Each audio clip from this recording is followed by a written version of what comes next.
Bonjour à toutes et à tous. Et nous voilà en week-end avec l'Odyssée Zen. Tout de suite le tirage.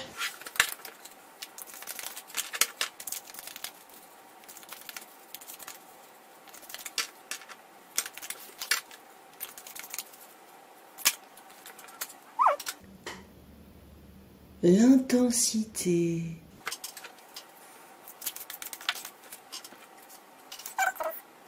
Donc, Kujaku Myoho.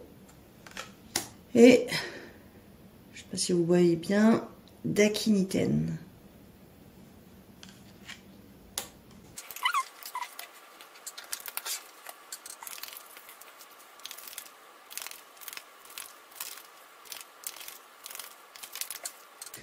Le renard.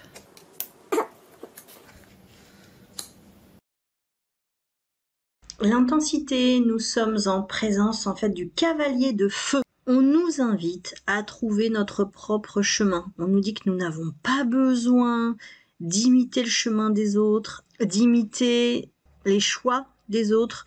On nous invite à trouver par nous-mêmes notre être intérieur, notre profondeur, notre authenticité, notre chemin, sans se fixer sur un guide ou une idéologie particulière, sauf celle qui nous correspond le mieux. La seule délicatesse, c'est que autour ça peut brasser, c'est-à-dire que de nous voir agir de notre propre fait, avec nos propres convictions, lorsqu'elles ne correspondent pas aux convictions ou au chemin de notre entourage, parfois ça peut un petit peu perturber. Et on nous dit finalement gardez la foi, gardez l'intensité, parce que finalement tous ceux qui ont cherché la lumière ont fini par la trouver en cherchant dans leur propre livre, on va dire. N'oublions pas non plus que le cavalier, c'est quand même un homme de foi, c'est un homme d'action au service du roi, de la reine, et sa passion, son courage, son dévouement, on nous invite à être dévoués à nous-mêmes, à notre fort intérieur. Vous savez, dans le bouddhisme, on dit toujours, mais ne croyez personne, ne croyez aucune idéologie, faites-en l'expérience et voyez si cette expérience est concluante pour vous, si ça vous parle, si ça fait sens. C'est uniquement comme cela que nous allons pouvoir trouver notre centre et notre voie. Et du coup, la sagesse japonaise nous offre Kujaku Myoho. Kujaku en japonais, c'est le paon, cet oiseau magnifique, mais qui sait très bien se défendre et qui mange les serpents, ne l'oublions pas. Kujaku, en fait, ce Bouddha, c'est un qui a pour but d'évacuer, de mettre à distance tous les poisons, et on entend par poison ces pensées négatives, noires, pour l'être humain. C'est pour ça qu'il est admiré. On nous dit vous avez la possibilité, et comme l'intensité en fait, tout vous appartient.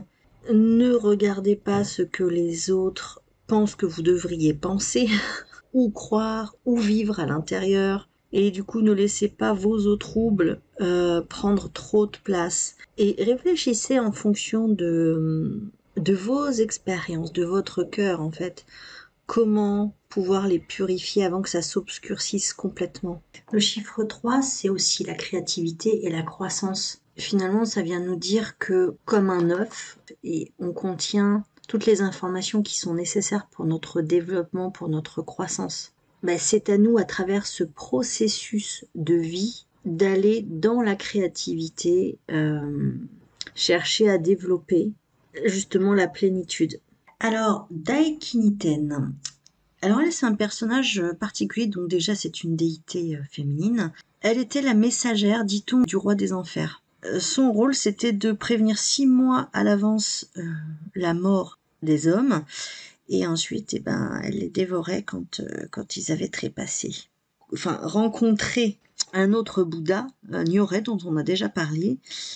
Bon, elle serait passée du côté du bien, et du coup maintenant elle protège justement, dit-on, les hommes jusqu'au moment de leur mort.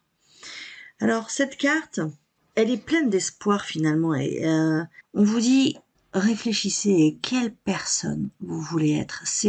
Ne faisons pas intervenir le mental, encore une fois, mais faisons intervenir nos valeurs intérieures. Visualisez clairement qui vous avez envie d'être et puis on nous dit avançons pas à pas vers la concrétisation de ce que nous voulons être. Matérialisons tranquillement, pas à pas, par des actions, par des comportements. Faisons un pas vers qui nous avons envie d'être. Et on nous dit que justement, nous avons ces moyens-là, on en revient à l'œuf. Nous sommes le tout, nous sommes déjà complets. Et on vous dit, les jours où c'est moins facile et où on ne parvient pas, ne le prenons pas comme un échec. Et si vous n'arrivez pas à ne pas le prendre comme un échec, dites-vous que nos échecs sont des maîtres enseignants aussi importants que ceux de nos réussites. Allons voir maintenant ce que nous propose pour ce week-end la médecine du renard. Alors le renard, bon, on le connaît bien, on connaît pour sa ruse, mais il a d'autres capacités, Monsieur Renard. Monsieur Renard, en fait, il a la capacité de s'adapter facilement, de regarder, d'observer ce qui l'entoure et de s'y adapter. En toute humilité, le renard, il est assez discret. Non pas parce qu'il est pernicieux, mais parce qu'il est très observateur. Du coup, la médecine du renard, c'est d'apprendre à faire confiance de plus en plus à votre habileté intérieure, sur ce qui va vous convenir, ne pas vous convenir, parce que vous avez la chance, c'est ce qu'on disait dans les premières cartes, dans la sagesse bouddhique, vous avez l'expérience, vous avez déjà fait des expériences, et tout est une forme de boucle, il y a des choses qui reviennent. Du coup, vous pourrez, en observant ces situations, vous pourrez prendre des décisions, vous pourrez prévoir un peu le déroulement, et regarder comment vous voulez cette fois-ci que ça se déroule, ou en tout cas en changer le dénouement.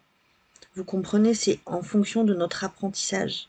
On apprend à identifier ce qui nous entoure et à en tirer des conclusions de façon assez rapide, assez sûre.